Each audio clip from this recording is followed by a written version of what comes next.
What if the love you receive only exists while you remain silent? Few people talk about this, because when we talk about love, we still imagine surrender, exchange, care. But what about when love comes with conditions, when affection depends on your silence, when the person who claims to love you only values you when you're less than you really are? This kind of relationship doesn't scream. It molds. It fades slowly. And you only realize it when you no longer have a voice or space within yourself. In the beginning, he thought he'd found everything he'd ever sought. She was sweet, intense, passionate, the kind of presence that makes any man feel important. And she did it perfectly. She looked at him with admiration, told him he was different, that he'd finally found someone who understood her, and he believed her, because he wanted to believe. In the first few months, everything was connection. Long conversations, endless nights, plans for the future, but little by little adjustments came, small, almost imperceptible. She said she didn't like the tone he used to speak to people. She complained about the way he positioned himself. She began suggesting he change, out of caution. And he, wanting to please, agreed. After all, giving in is part of the process. But the requests didn't stop. Criticism came disguised as advice, rejection disguised as sincerity, and above all, affection conditioned on his behavior.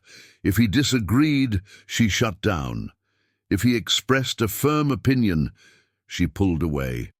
If he said something out of character, she cried. And then he began to mold himself, to soften his tone, to filter his words, to think twice, 3 times, 4 times before saying anything. He noticed that every time he gave in, she smiled, that every time he remained silent, she praised him, that every time he made himself smaller, she hugged him. Love came with a script, and the script demanded emotional submission. He began to doubt his own intuition.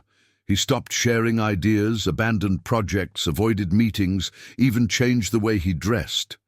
Every decision he made was subject to her approval first, and most cruelly, she didn't demand it directly. She let him choose. But when he chose for himself, coldness set in, distance, silent punishment. Over time, he became a diminished version of his former self. He no longer spoke firmly. He no longer looked people in the eye with confidence. He no longer believed in himself because unconsciously he associated strength with loss. Every time he was strong, she pulled away. Every time he was weak, she rewarded him. And this shaped his behavior until being weak became a habit.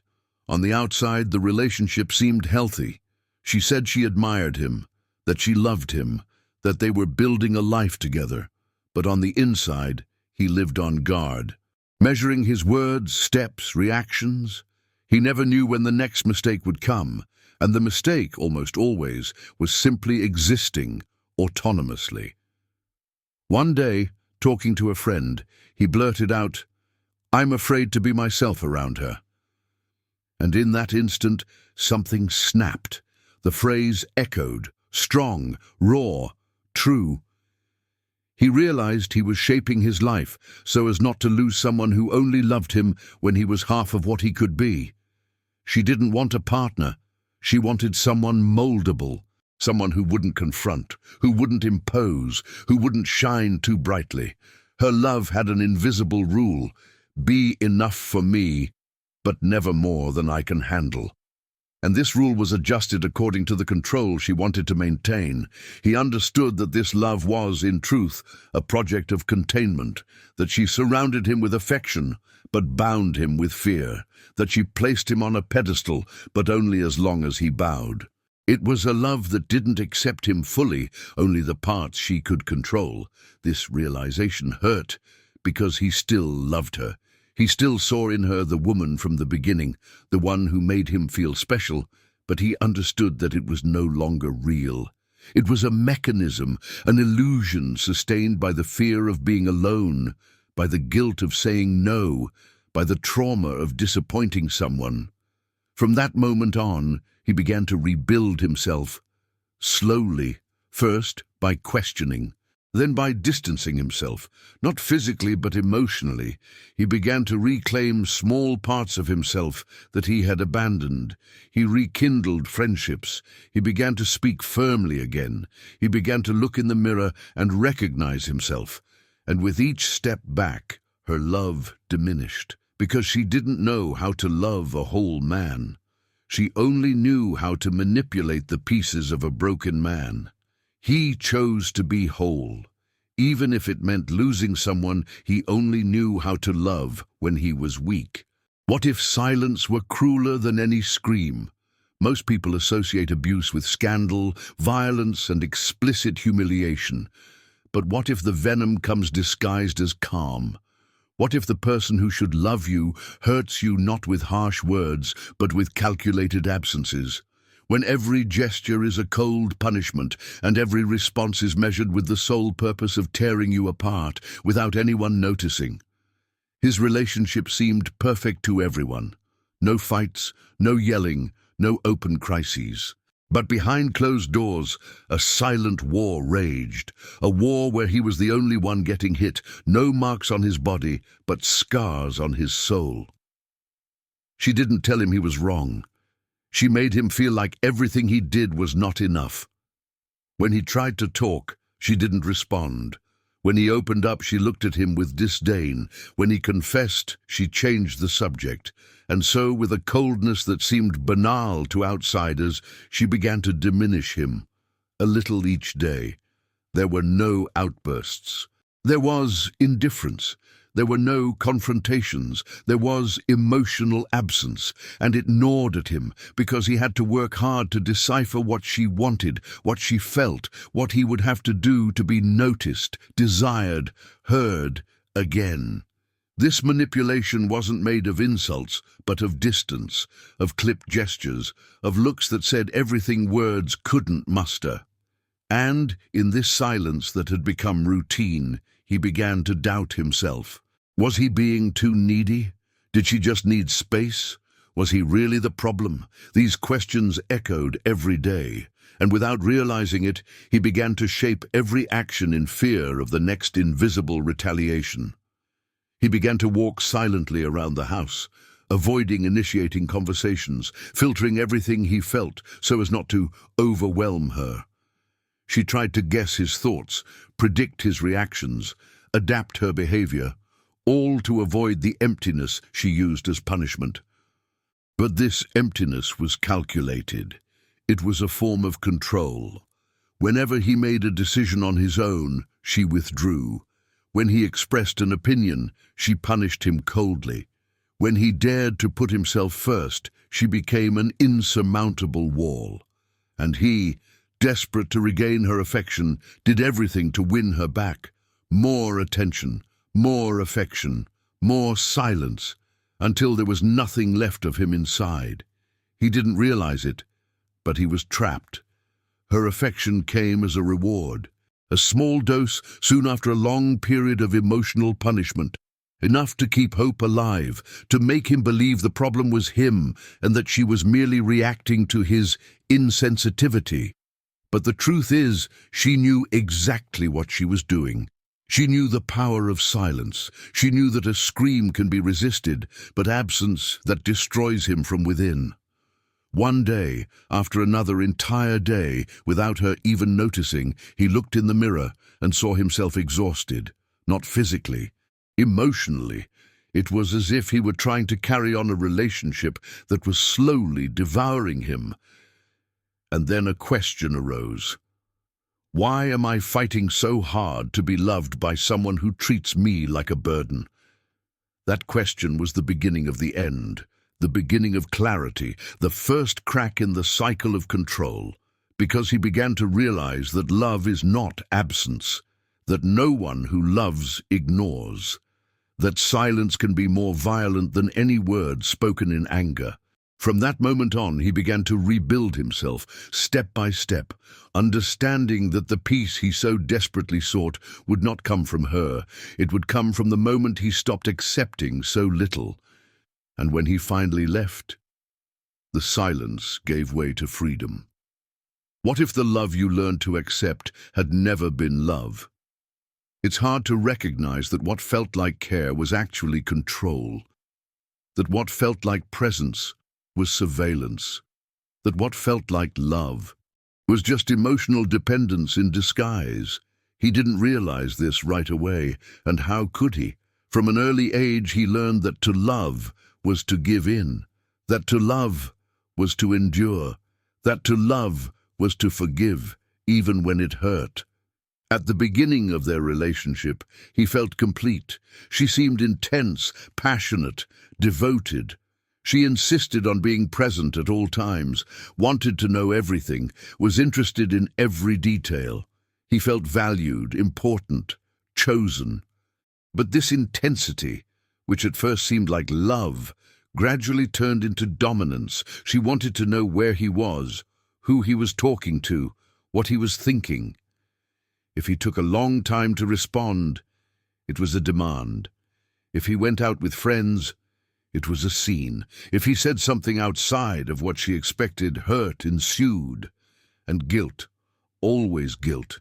She knew exactly how to play the victim, how to distort situations to make him seem insensitive, the selfish, the cold. And he, believing he needed to be more patient, more understanding, more loving, he gave in. He always gave in. But the more he gave in, the more she took, and the less he existed. The worst part is, he didn't see it as abuse. He called it a difficult phase, her temperament, her feminine intensity. He thought that with time she would improve, that he would be able to cure her with love. But he wasn't the one who needed to change, and neither did she want to be cured. She wanted control. And he surrendered himself, believing that was what love required. Little by little, he withdrew from everything. Friends, family, hobbies, dreams. Everything that didn't include her became a threat. Everything that made him happy without her presence became a source of contention. So he stopped smiling alone. He stopped living on his own. He began to breathe only what she allowed. And she praised this.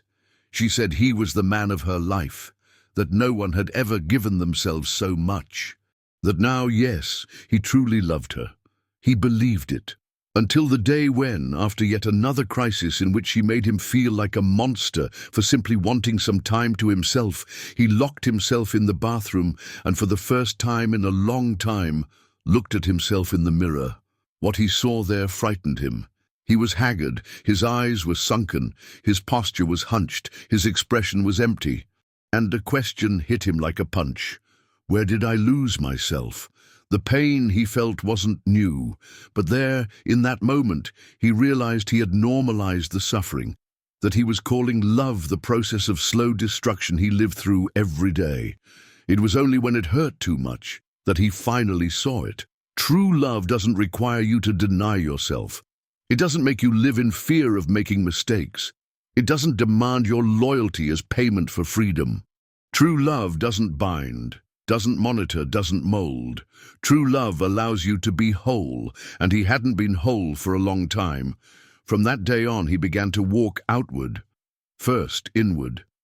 He began to remember what he loved, what he believed, who he was before her. And he discovered that love, true love, doesn't shout, doesn't suffocate, doesn't demand.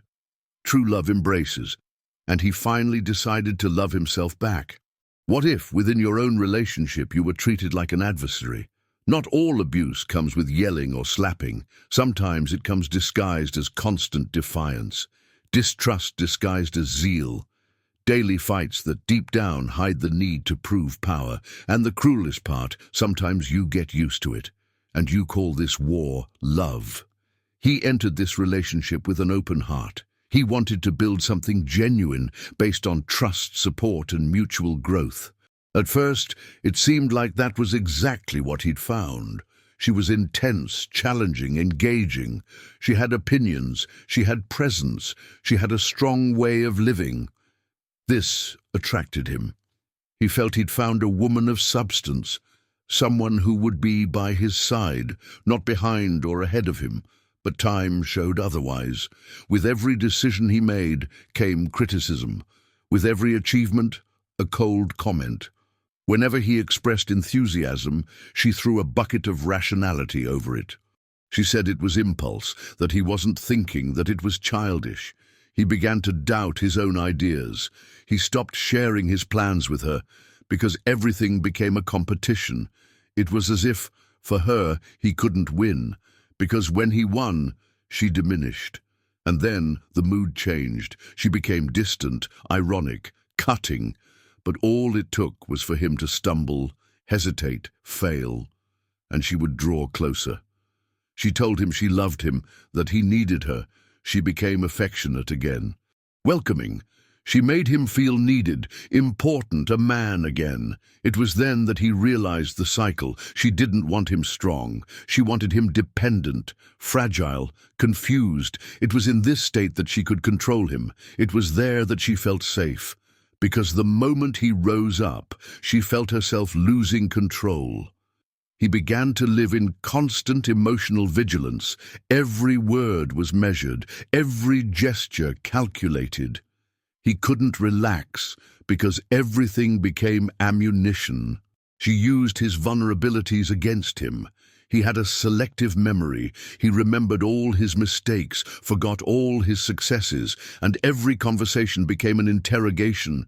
She didn't yell, but she killed him with sharp words. She said he was cold but couldn't stand it when he opened up. She said he was distant, but punished him when he got close. Nothing was enough. Nothing was certain. He felt trapped in a competition where the prize was acceptance.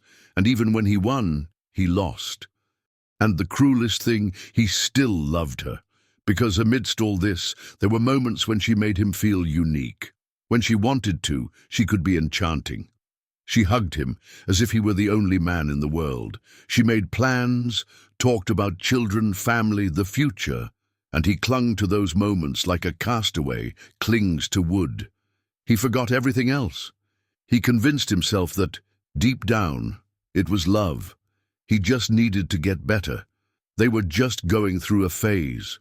It was only difficult because they were both intense, but it wasn't intensity, it was control. One day, during a trivial argument, she looked him in the eye and said, "You're always ready to attack me." And he remained silent, because for the first time he realized she saw him as an enemy, not as a partner, not as a companion, as someone to be defeated, as someone who needed to be tamed. And then it hit him. He had turned his life into a trench. He was living on a battlefield where love had been replaced by a power struggle. From that day on, he began to leave. He began to recover his voice, to hear himself again, to remember who he was before the daily battles, and he finally understood that true love doesn't turn anyone into an opponent. Love isn't about competing. Love isn't about measuring strength. Love is about walking side by side and not surviving the attacks of those who swear they love you. What if what she called care was actually a form of control?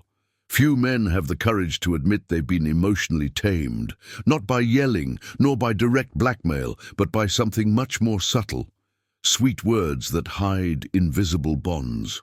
Words that sound like love, but that silently erase who you are. That's exactly how it started.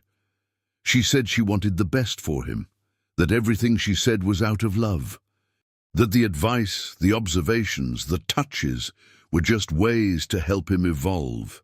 And he believed her, because deep down, every man wants to be accepted, admired, and cherished by the one he loves. And when that affection is accompanied by guidance, it seems even more legitimate. At first the comments were small. She said that outfit didn't quite suit him, that he should avoid that friend, that maybe it would be better to change his plans because he didn't seem so mature. And he, wanting to please, complied. A tweak here, another there, small concessions that seemed normal, even necessary, but it didn't stop there. Over time, she began to correct his way of speaking, his ideas, his dreams. She told him he needed to think bigger, but only when his dreams followed her wishes. If he disagreed with something, she took offense. If he wanted some time alone, she cried. If he took a stand, She remained silent. And then came the phrases, "You only think about yourself." "I'm saying this to make you better. You were so much better when you did it my way. You're losing yourself, and you don't even realize it. You're becoming someone I don't recognize." These phrases were sugar-coated. They hurt, but he didn't realize it right away, because they sounded like advice, like affection, like care. But in practice, they were shaping him. They were saying, "You only deserve love if you do it my way." And he began to adapt. He began to doubt his own intuition, changing the way he spoke to others, rethinking his clothes, his tastes, his dreams. Everything began to be filtered by her. He no longer made decisions without first imagining how she would react, because every time he was himself, she pulled away. And every time he bowed, she smiled. Over time, he felt smaller and smaller, more insecure, more dependent. But he didn't call it a prison. He called it a partnership, balance, true love. Until one day, in a conversation with a friend, he heard something that dismantled him. "Man, since when do you have to ask permission to be you?" That sentence came like a lightning bolt, quick, uncomfortable, real. And he realized he had lost his spontaneity, that he no longer laughed out loud, that he was no longer sarcastic, that he no longer talked about certain topics, that everything in his life had become a minefield, and that every step was measured so as not to disappoint this woman who claimed only wanted the best for him. That's when she understood. That wasn't care. It was domestication. She didn't want a man by her side. She wanted an obedient reflection, a partner trained to react as she expected. And when he didn't fit the mold, affection turned to criticism, love turned to absence, and care turned to guilt. This realization hurt, because he still loved her, because he still wanted it to work.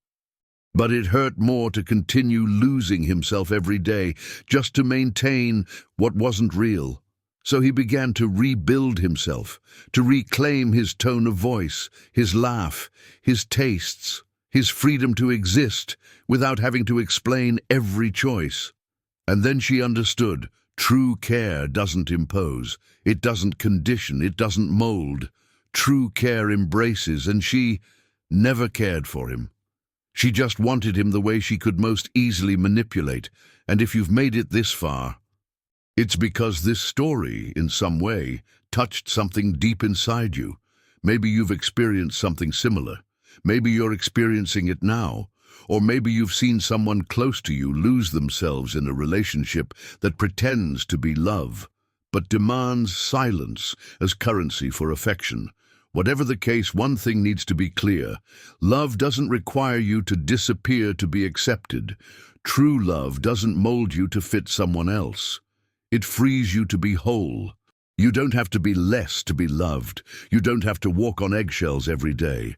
You don't have to live on constant alert to avoid losing someone who, in practice, has already distanced you from yourself. The first step is the hardest, seeing. The second is speaking. So leave your story in the comments, what you've experienced, what you recognized in this video. You may be giving a voice to those who still don't have the courage to speak. And you may indeed be helping someone break out of silence. If this content resonated with you, like this video, share it with someone who needs to hear it. And most importantly, subscribe to the channel, because here, every week we'll expose truths that no one wants to say out loud, but that need to be said. You are not alone. You are not weak for feeling. You are not less of a man for having suffered. Here, you are heard. Here, you are respected. Here you will recognize yourself and begin to rebuild yourself. Thank you for watching this video. We ask that you subscribe to our channel and like this video. Also, turn on the notification bell to be notified of our posts. See you in the next video.